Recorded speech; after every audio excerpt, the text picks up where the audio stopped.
Welcome to Sweet Life Beat Life. We hope this video helps. You begin by isolating the problem. Check batteries or cable and try a different USB port, because power issues cause erratic auto-scroll. Next, open your operating system's mouse settings and inspect scroll speed and middle button behavior. Make small changes and test them immediately. Once done, run a quick test on another computer to see if the same auto-scroll appears.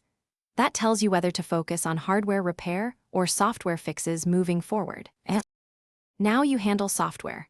Update or reinstall the mouse driver using Device Manager or the vendor's utility, because corrupted drivers often trigger continuous scroll.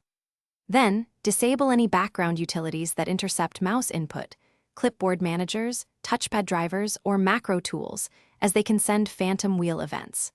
Also, adjust advanced settings like debounce time, polling rate, and middle-click mapping in the vendor software. Smaller debounce reduces accidental double signals.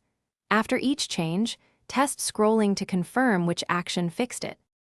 Finally, treat hardware. Power off and clean the scroll wheel and encoder with compressed air and a lightly dampened isopropyl swab, because dust can create continuous input.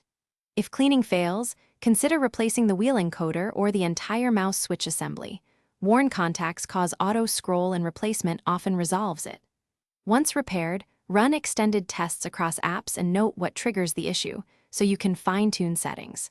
If problems persist, the key troubleshooting tip: try a different mouse to confirm whether replacement is necessary. Thanks for watching. Consider subscribing if we helped you.